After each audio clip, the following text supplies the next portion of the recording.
Por un momento pensé que solo había elegido inmanencia para recorrer el texto porque me parece una palabra que suena linda. Inmanencia, contrariamente a trascendencia. El inmanente entre la N y la M se juega lo que no espera. Como en trascendente, me imagino cuando suenan en una aquello que está consigo sin haberse separado, en la otra una separación clara. Como si la N invitara a la M a llegar, como si la S esperara su tiempo y, una vez cumplida su función, su sonido, le diera paso a la C, claramente otra letra, otro sonido. Pero sigamos, porque me di cuenta que eso quizás solo lo escucho yo así, y alguien podría argumentar que S y C se continúan también. Pero igual, si alguien me lo dijera, yo haría un chiste relacionando la SC de trascendencia con la SC en fascinante, y de ahí iría a la similaridad con la palabra fascismo, que no puedo olvidar desde que una amiga me advirtió que yo estaba diciendo demasiado seguido que estaba fascinada por muchas cosas y que eso me dejaba inmóvil o quieta. Le contesté, yo lo uso como algo que me moviliza, lo que me fascina es lo que me moviliza, pero claro, le dije e inventé para nosotras, fascinante también puede venir de fascismo. Ella no entendió, y yo no se lo diría jamás, que yo usaba fascinación más para mantenerme en un estado de seducción con la vida y mis formas estaban muy lejos del deslumbramiento o la admiración absoluta a todo lo que me rodea o a algo de lo que me rodea. Aunque quizás, pienso ahora, no lo entendió pero lo percibió y se asustó un poco y quiso cuidarme, como cuando queremos cuidar a nuestros pueblos del fascismo, o como cuando Urondo le pregunta en una entrevista ¿qué sintió usted mientras se desarrollaba el reportaje, mientras los tres sobrevivientes del fusilamiento iban contando su experiencia? Y él responde, lo citó a Urondo, me sentía como cuidándolos. Estábamos en una celda pequeña, no me moví para nada, delante de mí estaban Alberto Camps y María Antonia Berger, en una cama al lado del Turco Haidar acuclillado. Hablábamos todos muy bajito, lentamente. Nadie se movía casi, como si estuviéramos pegados, como si estuviéramos amarrados por algo. El recuerdo de todo eso nos amarró. Los tres hablaban tranquilamente, serenamente, sin gestos dramáticos. Había una gran contención y yo sentía que debía ser muy delicado con ellos, como si ellos, en ese momento, fueran muy frágiles. Entonces, me sentí muy complicado con ellos, muy complicado y con esa mezcla la necesidad de cuidarlos. No sé por qué, porque realmente los tres han dado muestras de una enorme fortaleza y entereza en todas las circunstancias que enfrentaron entonces y pasaron después. Es decir, seguro fue una impresión mía y ellos no necesitaban para nada de mi protección o de ese cuidado, pero eso sentí. La solidaridad que despertaba en mí lo que iban contando me producía ese sentimiento de cuidado sobre ellos y ahora me pregunto, ¿acaso no hay que cuidarlos? Fin de Urondo. Al parecer hay momentos en que asumir el cuidado del otro, de la lectura, del texto, de uno, se presenta de modo urgente aunque siempre sea necesario. Pero bueno, en todo caso me di cuenta en este texto, a tiempo quizás, que no la elegí a la palabra, al concepto, a la inmanencia, solo por cómo suena, sino por lo que hace. Tal como se elige el fascismo en una sociedad o la fascinación en una vida. Aunque uno quiera suponer que no hay tanta conciencia de los resultados reales que un fascismo cualquiera puede tener en una sociedad real, y que nadie sería capaz de elegirlo con conciencia real del daño, sería quizás un desafío pensar que sí, que se lo elige por lo que hace, como se está empezando a pensar, y que el fascismo, como todo problema en la organización social, se puede leer desde una inmanencia trascendencia. No hay recorrido posible. No quiero decir no se puede hacer un recorrido, quiero decir más bien hay un recorrido real, concreto, textual. Un camino que solo se puede hacer con la compañía del texto y con la apertura al encuentro y al desencuentro con él. La inmanencia no se puede definir, y ahí sí quiero decir que no puedo definirla, puedo encontrarla y desencontrarla en el texto y puedo tener la ilusión de que está cada vez por ahí entre nosotros. Quizás se pueda señalar que alguna vez alguien la encontró y pudo con ella. Quizás Deleuze, su vida, fue una inmanencia. Sobre ella, él se posiciona apelando a distintos aspectos de su ontología. La encontramos mencionada a lo largo de diferencia y repetición entre la introducción y el capítulo 4. El instinto de muerte, la repetición, el pensamiento y la diferencia son los aspectos sobre los que podemos situarnos para recorrer este concepto. Vamos a repetir, como repetimos la respiración sin querer pero queriendo, es decir, de manera involuntaria para vivir. Sucede que si la muerte es aquello seguro, probablemente sea mejor trabajar por lo no seguro, es decir, por la vida. No se está seguro de que se vive aún cuando uno respira. No se está seguro de que se vive, sin embargo, uno respira. No se está seguro de que se muere aún cuando duele. Ha muerto, sentimos, ya no es, percibimos. Y da terror y uno puede permanecer ahí, en el terror, sin darse cuenta, y a su vez siendo aquello que da cuenta de que se está ahí, de que se padece y de que es terrorífico. Trabajando la repetición desde Freud y su relación con lo reprimido, Deleuze menciona un allí como lugar para realizar una conexión que dirija hacia una cura. Él dice, cito, era preciso ir a buscar el recuerdo allí donde se encontraba, instalarse de golpe en el pasado para realizar la conexión viviente entre el saber y la resistencia, la representación y el bloqueo. Fin de la cita. Un recuerdo a partir del cual curar, una repetición a partir de la cual dejar de repetir. Porque la repetición no se puede evitar y querer hacerlo sería entrar en una lucha absurda en la que los contendientes, los vencedores y los vencidos están establecidos de antemano. Y se puede vivir así aunque no sea un recorrido deleuziano. Podemos negar la repetición y decir que ahí solo hay o diferencia o identidad absolutas. Claro está, podemos vivir así, pero aburre. Y el aburrimiento no es poca cosa, teniendo en cuenta que es una de las principales afecciones para ser ingresado al mundo del consumo, del entretenimiento para salir de la saturación mental, del juego capitalista en el que nuestros cuerpos ya no son nuestra potencia, sino pura carencia. Tampoco curar es la idea de este texto si esto remite a algún criterio de reparación, de salubridad o de recomposición. Solo se puede curar sabiendo que se es incurable. Solo se puede vivir sabiendo que no se puede porque lo que se hace al vivir es morir cada vez. Deleuze dice, se vuelve evidente que la idea de un instinto de muerte debe ser comprendida en función de tres exigencias paradójicas complementarias.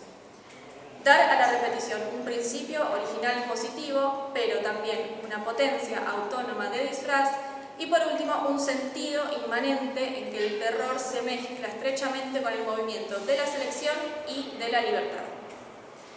La secuencia parece ser así. Se repite, se autonomiza, se libera. O, de otro modo, se afirma, se disfraza, se selecciona. ¿Pero cómo? ¿Dónde y con quién? Una forma de vestir la repetición disfraza lo real de diferente. El disfraz con el que la repetición comienza a no parecerse a sí misma no viene solo, se hace cada vez a cada repetición. Se hace con cada diferencia allí mismo, bien cerquita, casi indiscernible de la repetición. Allí entonces aparece el problema, la diferencia es el problema, o podríamos decir también, el problema es la diferencia que se deja ver allí solo donde se repite. A partir de Deleuze no encontraremos un camino de resolución de estas tensiones. El problema está ahí y no hay por qué solucionarlo. Quizás solo podemos cambiar de hábito y construir otra memoria sobre ese problema que necesitamos resolver para no tenerlo. El problema del problema es que no lo queremos como tal, porque nos atraviesa, está con nosotros, estamos con él y en algún momento ya no sabemos distinguir a ciencia cierta, si es que la ciencia cierta existe, quién es quién, es decir, no es posible saber cuál es el problema y cuál es la solución del caso.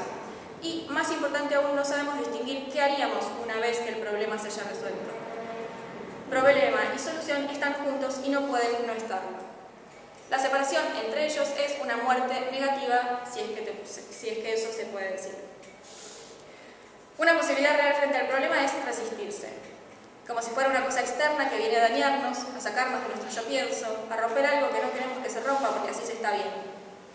Podríamos decir con Deleuze, resistirnos, como hacen distintos pensadores en distintos momentos y con énfasis distintos en sus teorías, y decir que el problema no es inmanente, es trascendente. Para mencionar algunas opciones, podríamos decir, no sé si hay problema, pero soy culpable, o hay problema, pero no puedo yo tener la solución, o el problema soy yo y por eso no tengo la solución. Pero no es eso lo que se hace con diferencia y repetición. Sencillamente ahí, de la mano del texto, no se puede no poder, no se puede no hacerse con el problema. Con él no nos resistimos al problema, sino que resistimos con el problema o en el problema, con nosotros problemáticos. Porque pensamos lo que difiere, que es, por momentos, lo que se pone más allá de la contradicción. Es decir, problema y solución, como decía ayer Georgina, no se ponen, es decir, la contradicción se piensa en diferencia y repetición más allá de Hegel o quizás más acá. Cito a Deleuze. Resulta evidente que la contradicción, según Hegel, no plantea mayores problemas. La contradicción se resuelve y al resolverse, resuelve la diferencia vinculándola con un fundamento. La diferencia es el único problema. Lo que Hegel reprocha a sus predecesores es haberse quedado en un máximo totalmente relativo, sin alcanzar el máximo absoluto de la diferencia, es decir, la contradicción. No se atrevieron a llegar hasta el fin. La diferencia en general ya es contradicción en sí. Hegel, como Aristóteles, determina la diferencia por la oposición de los extremos o de los contrarios, pero la oposición permanece abstracta en tanto no llega hasta lo infinito y el infinito permanece abstracto cada vez que se lo plantea fuera de las oposiciones finitas. En este caso, la introducción de lo infinito acarrea la identidad de los contrarios o hace de lo contrario de lo otro un contrario de sí, de la sí. La contradicción para Hegel funciona como modo de comprender la diferencia, pero esa comprensión es una contención de la diferencia para que no sea tal cosa. No funciona como diferencia, sino como negación, porque ese funcionamiento del concepto en el sistema hegeliano otorga un cariz negativo a la diferencia al comprenderla como oposición. Pero la diferencia en Deleuze no es oposición, la diferencia no es negativa. Deleuze cita a Hegel. Lo variado, lo multiforme despierta y se anima solo cuando es llevado hasta el extremo de la contradicción y las cosas que forman parte de esta variedad reciben, entonces, la negatividad, que es la pulsación inmanente del movimiento autónomo, espontáneo y vivo. Cuando se lleva bastante lejos la diferencia entre las realidades, se advierte que la diversidad se convierte en oposición y, por consiguiente, en contradicción, de modo que el conjunto de todas las realidades se vuelve, a su vez, contradicción absoluta en sí. Fin de la cita. La negatividad, pienso con Deleuze, no puede ser una pulsación inmanente del movimiento, como dice Hegel allí. Es en la negatividad que deja de haber vida, porque se acentúa la parte de no ser que tiene lo que es, si es que esto existe. Se pierde entonces en el pensamiento la continuidad del movimiento de la diferencia y la repetición que existen en la afirmación. Esa afirmación que no es dicha es una afirmación que es hecha, que no hay que extremar para poder advertirla porque está ahí. Es el movimiento el que la sostiene y no hay algo que no se mueva salvo lo muerto. Ese movimiento es de la repetición y es entonces de la diferencia. Porque el disfraz con el que se presenta la repetición es aquel que desplaza la repetición y se muestra como diferencia. Y allí donde hay desplazamiento, dice Deleuze, es donde se puede pensar la inmanencia en lo virtual. Y ese desplazamiento no se da sin disfraz, en el que la repetición funciona como lazo. Se conjugan allí las síntesis del presente viviente, el hábito y la del pasado, la memoria, para producir el porvenir. Algo, o no se sabe qué. Cito a Deleuze. La repetición no se constituye de un presente a otro, sino entre las dos series coexistentes que estos presentes forman en función del objeto virtual. Como circula constantemente, desplazado siempre con respecto a sí mismo, determina, ya sea en las dos series reales en que aparece o entre los dos presentes, transformaciones de términos y modificaciones de relaciones imaginarias. El desplazamiento del objeto virtual no es, pues, un disfraz, entre otros, sino el principio del cual deriva, en realidad, la repetición como repetición disfrazada. La repetición no se constituye más que con y en los disfraces que afectan los términos y las relaciones de las series de la realidad. Ello se debe a que depende del objeto virtual como de una instancia inmanente cuya característica propia es, en primer término, el desplazamiento. Fin de la cita. El objeto virtual, dice Deleuze, es una instancia inmanente que, en lo real, sucede constituyéndose de presentes que pasan. Lo virtual y lo real se comprenden como desplazado y disfrazado. Cito de Deleuze. La serie de lo real, o de los presentes que pasan en lo real, y la serie de lo virtual, o del pasado que difiere por naturaleza con todo presente, adyacente, forman dos líneas circulares divergentes, dos círculos o incluso dos arcos de un mismo círculo con respecto a la primera síntesis pasiva de arcos. Pero con respecto al objeto igual x tomado como límite inmanente de la serie de los virtuales y como principio de la segunda síntesis pasiva, son los presentes sucesivos de la realidad los que forman ahora series coexistentes, círculos o aún arcos de un mismo círculo. Es inevitable que las dos referencias se confundan y que el pasado puro recaiga así en el estado de un antiguo presente, aun cuando fuese mítico, reconstituyendo la ilusión de que se suponía debía denunciar, resucitando esa ilusión de un originario y un derivado, de una identidad del origen y de una semejanza en lo derivado. Fin de la cita. La inmanencia parece aquello que quiere nombrar que nada está separado ni junto, sino que sencillamente está inmanente. Tomando a Platón, Deleuze desarma el dualismo entre la idea y la copia. No hay tales cosas separadas. No hay una idea trascendente a partir de la cual pensar la semejanza. Hay una identidad entre caos y cosmos. La semejanza, en esa lectura deleuziana, es entonces una repetición. Y no tenemos manera de saber si hay algo verdadero, si algo nos permitirá descubrir que vamos por buen camino. Tampoco sabemos cómo, luego de realizar un balance, una explicación definitiva, una comprensión totalizante.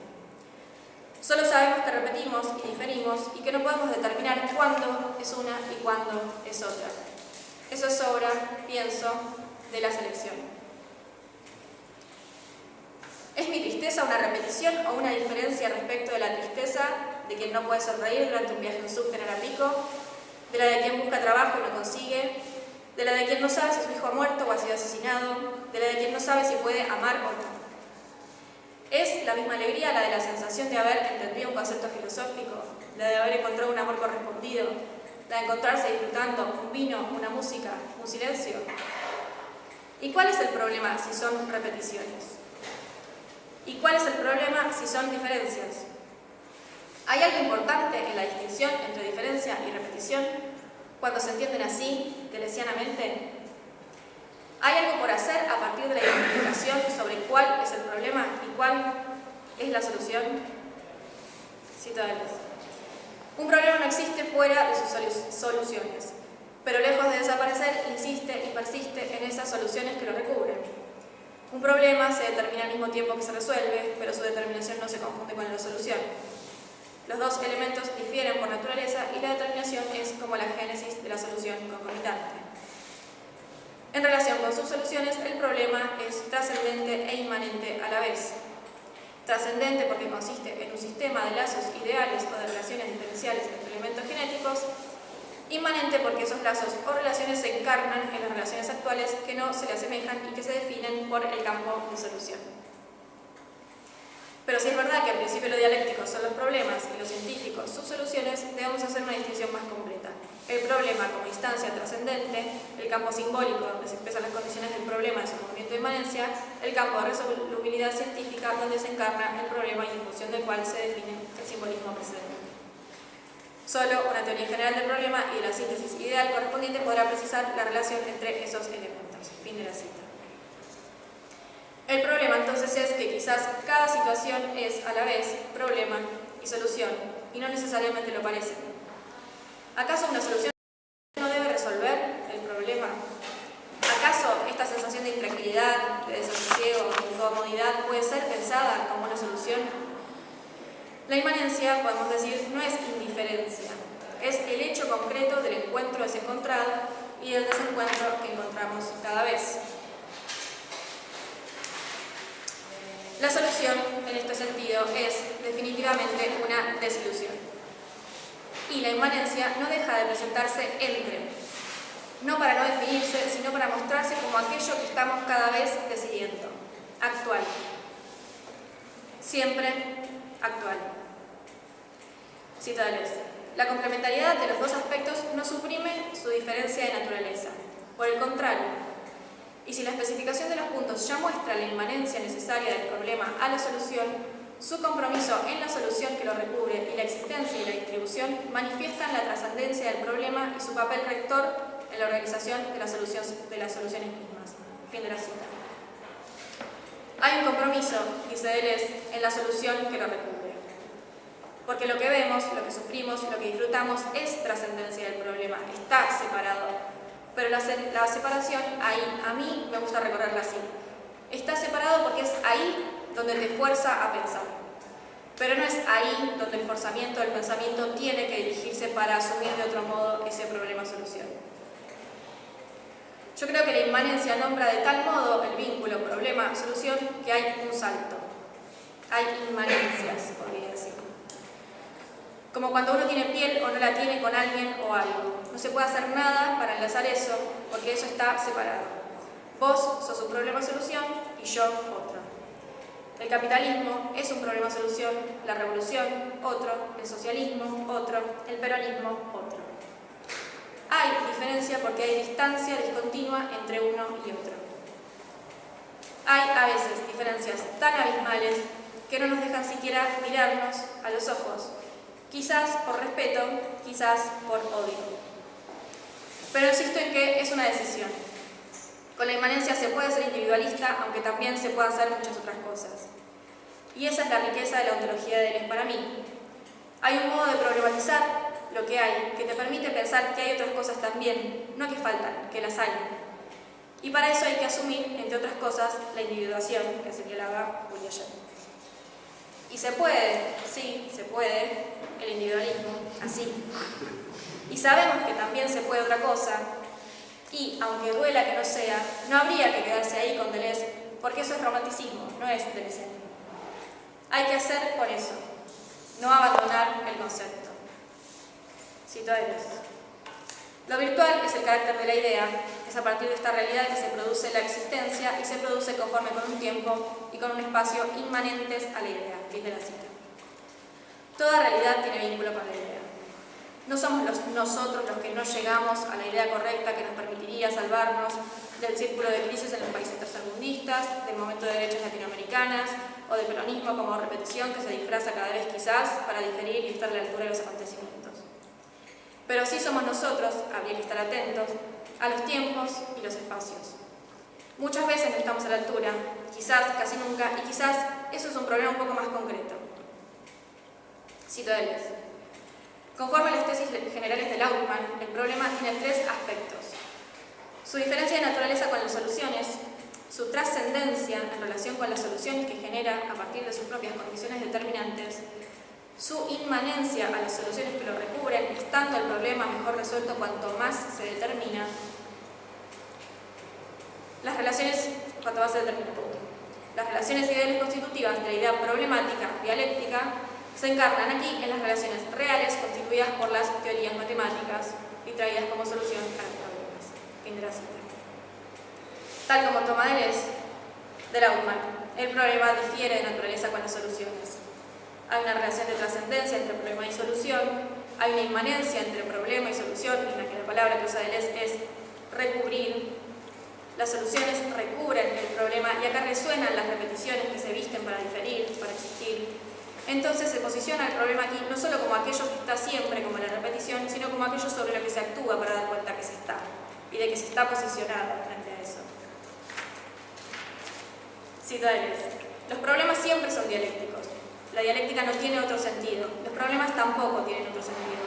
Lo que es matemático, o físico, o biológico, o psíquico, o sociológico son las soluciones.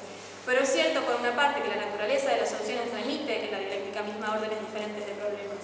Y por otra, que los problemas, en virtud de su inmanencia, no menos esencial que la trascendencia, se expresan ellos mismos técnicamente en ese dominio de soluciones que generan en función de su orden dialéctica. Fin de la cita.